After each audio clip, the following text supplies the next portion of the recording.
Today we step into one of the most powerful areas of project control, forecasting and earned value management. All right, welcome back to our PMP EVM Mastery series. Today we are diving deep into something really crucial, forecasting with EAC and ETC. So far we've spent a lot of time looking in the rearview mirror, right? Measuring past performance. But now we're going to shift gears and look through the windshield. We're moving from just understanding what the numbers mean to actually predicting where this project is headed. It's a total game changer. So here's what we've got on tap for today. First, we'll cover the what and the why of forecasting in EVM. Then we'll get our definitions straight for the core terms, EAC and ETC. After that, the main event. We're going to break down the 4 critical EAC formulas you absolutely need to know. And most importantly, we'll talk strategy, how to pick the right formula for the right situation. We'll even wrap things up with a little pop quiz to make sure it all sticks. Let's get into it. So, what is project forecasting in EVM? Well, it's really all about answering that one critical question. Where is this project really heading? This is the question that keeps your stakeholders up at night, right? They're wondering, are we going to hit our budget? Are we going to finish on time? And forecasting, it's like our crystal ball. But here's the thing, it's not powered by magic, it's powered by cold, hard data. It is the essential tool for being a proactive project manager, and you can bet it's a huge topic on the PMP exam. Which brings us to the big why. Why do we even need to do this? Well, here's the deal. Past performance is no guarantee of future results. Think about it. Just because you're ahead in the first lap doesn't mean you're going to win the race, right? Same thing here. Forecasting gives us a data-driven prediction of where we'll actually land on cost and schedule. This is huge for managing expectations. But even more critically, it's your ammunition. When you have to go to the steering committee and ask for more money, you can't just walk in with your hand out. No way. You have to show them the forecast. You have to show them the math. Okay, let's define our core terms. Before we touch a single formula, we got to make sure we're all speaking the same language. So let's talk about the twins of forecasting, as I like to call them, EAC and ETC. Getting these two down cold is absolutely the key to unlocking everything else we're going to talk about today. I love this visual because it perfectly shows what I call the reality gap. Down at the bottom, you see the BAC, the budget at completion. That was your plan. That was the dream you sold to everyone in the beginning. But then, well, reality happens, doesn't it? The EAC, our estimated completion, is the new forecast. It's the revised, realistic number based on how things are actually going. And let's be honest, in most projects, that EAC line starts creeping up above the BAC. Our job with forecasting is to figure out exactly how big that gap is going to be. All right, let's get these definitions locked in. Let's talk about our forecasting twins. First, you have EAC, the estimate at completion. Think of this as the new total price tag for the entire project. It's our best guess, right now, of the final bill. Then you have ETC, the estimate to complete. This one's simple. It's how much more cash we need to get from today to the finish line. The relationship between them is just basic math. If you know your new total, EAC, and you subtract what you've already spent, your actual cost, what's left? Yep, the money you still need to spend, your ETC. And now for the main event, the 4 critical EAC formulas. We're about to unlock the power of situational forecasting. But hang on, before you start getting nervous about memorizing a bunch of math, I want you to reframe this. Don't think of it as memorization. Think of it like you're building a toolkit. You wouldn't use a sledgehammer to hang a picture frame, right? It's the same idea here. The real skill isn't just knowing the formulas, it's knowing which tool to grab for which specific job. And before we dive in, let me share a little secret with you. This one idea is going to make mastering all these formulas so much easier. Ready? Every single EAC formula we're about to look at is just a different version of this one simple equation. EAC equals AC plus ETC. That's it. The final cost is just what you've already spent plus what you still need to spend. The only thing that changes, the only variable in all of this, is how we calculate that ETC part, the cost for the remaining work. Once you get that, everything else just clicks into place. So let's start with our first approach. This is the bottom-up EAC, or what I like to call the scrap the plan method. When do you use this? You use it when your original plan is just, well, it's completely busted. The initial estimates were way off, maybe the scope has massively changed, whatever the reason, the old plan is useless. So what do? You literally scrap it. You take your actual cost, the money you've already burned, and then you do a brand new, detailed, bottom-up estimate for all the work that's left. It's like you're starting from scratch for the rest of the project. Okay, on to Formula 1. This is the big one. This is the most common formula, the one you're going to see all the time. EAC equals BAC divided by CPI. Now, the logic here is pretty simple. You're making an assumption that your current cost performance, your CPI, is typical.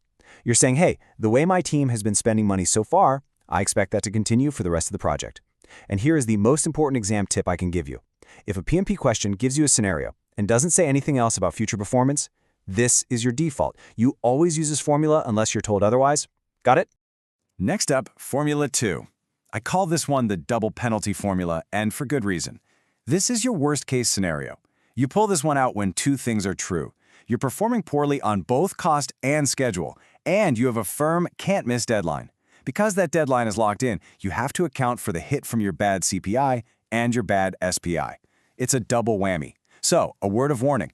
This formula is almost always going to spit out the highest, most painful, most pessimistic EAC. It's a real wake-up call. And our third formula is for a very specific situation, the one-time anomaly. This is when something unusual and unexpected happens. Think of a freak weather event that shut down the site for a week, or a supplier had a strike that's now over. It was a problem, it caused a cost variance, but, and this is key, it's in the past. So the formula is simple. EAC equals your actual cost plus the value of the remaining work, which is just your total budget minus the value of the work you've already done. The big assumption here is that the storm has passed, and from this point on, we're going to get back on track and work at our original planned rate. Okay, let's talk exam strategy, how to choose the right formula. We're moving from theory to practical application. Because let's be real, this is what it's all about, right? Especially for the PMP exam. We've filled our toolkit with these awesome formulas, but now comes the real test, knowing which tool to pull out and when. The exam is not going to ask you to just recite a formula. No, it's going to give you a story, a scenario, and you have to be the one to figure out which formula fits. And this right here, this is your secret weapon. This is your decision guide. Let's just walk through it together. Ask yourself, are the original estimates complete garbage? Yep. Then you got to do a bottom-up re-estimate. Okay, next question.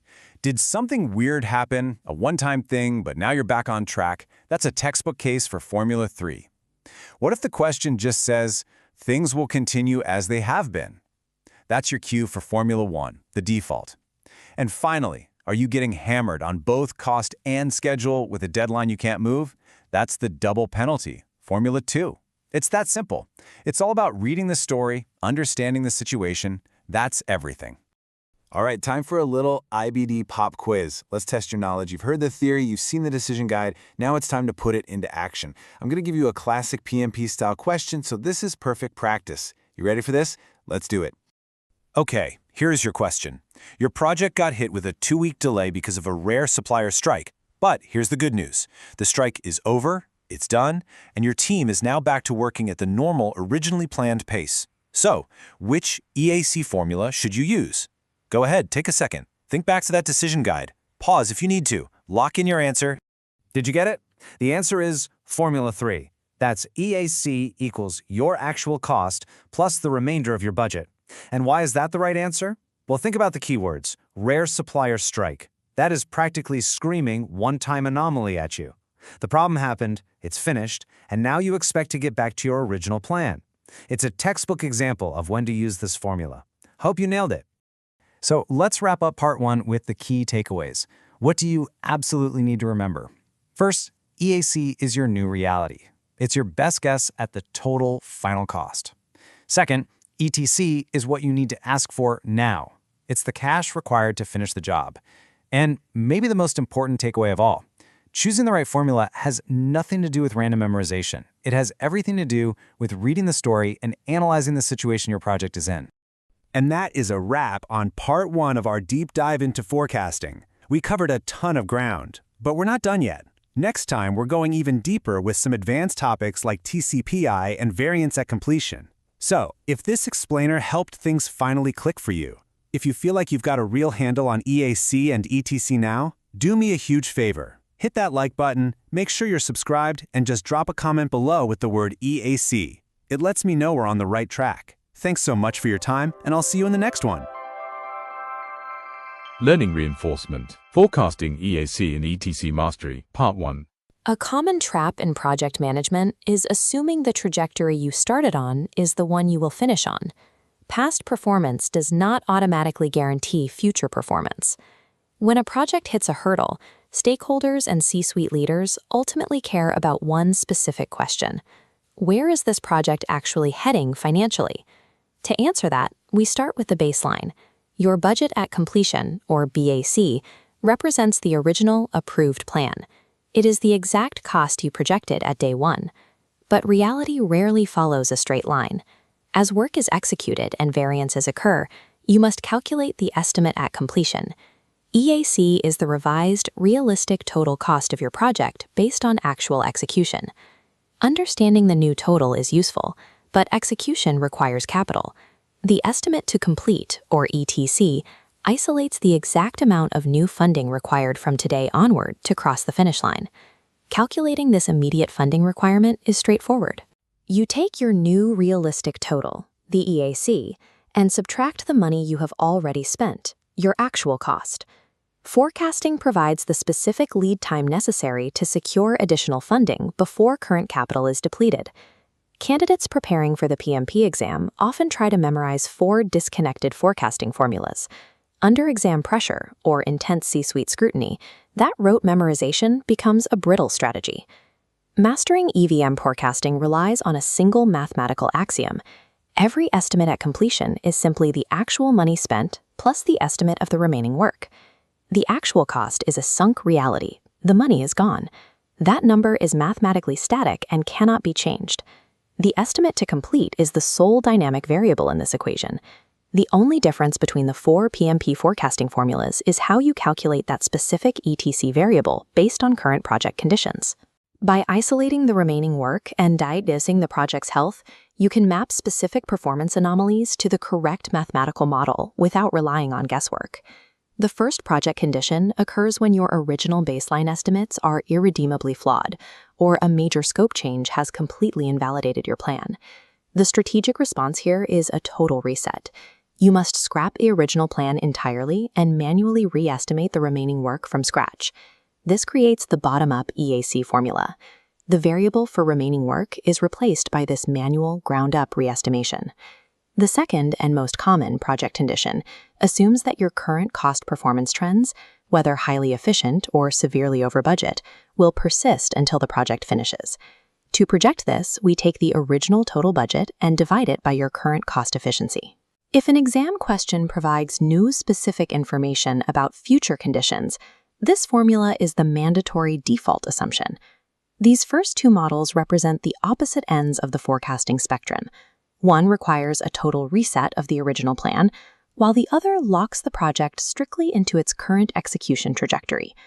The third project condition involves a variance caused by a rare, isolated event. Think of a severe weather incident or a temporary supplier strike. The core assumption for this condition is that because the event is entirely over, the remainder of the project will revert to its original, planned rate of spending. To calculate the remaining work in this scenario, we simply subtract what has already been achieved from the original budget. This brings us to the most severe forecasting scenario, a project demonstrating poor execution across both cost and schedule simultaneously. What makes this scenario critical is the constraint. The project has a firm, immovable deadline that must be met despite the compounding failures. This triggers the double penalty formula.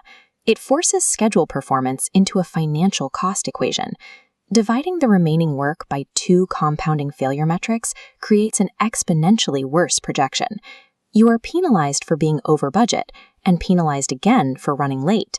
Accurate diagnosis of these specific conditions prevents catastrophic financial surprises, specifically when poor execution collides with immovable deadlines. Choosing the right mathematical model relies entirely on diagnosing project symptoms. You map the condition to the outcome. We can validate this diagnostic approach with a brief application test. Consider this scenario. Your project suffers a 2-week delay due to a rare supplier strike. The prompt then adds, "The strike is now over, and your team is back to their normal planned pace." Walking through the diagnostic deduction. Because the rare event is completely resolved and the execution pace has normalized, we must classify this as a one-time anomaly. Therefore, the scenario requires Formula 3. You add the actual cost to the remaining planned budget. Identifying the root cause of the variance is the singular requirement for selecting the correct predictive financial model. The estimate at completion provides key stakeholders with the revised total financial projection required to successfully finish the scope. The estimate to complete provides project managers with the localized data necessary to justify exact, immediate funding requests. Master forecasting by understanding the situation, instead of memorizing isolated variables. In Episode 7, we will explore advanced forecasting techniques, including the to-complete performance indexed and variance at completion. If this breakdown clarified your forecasting strategy, please like this video, subscribe to the channel, and comment EAC below. These forecasting tools mathematically map the path to project completion. See you in the next episode.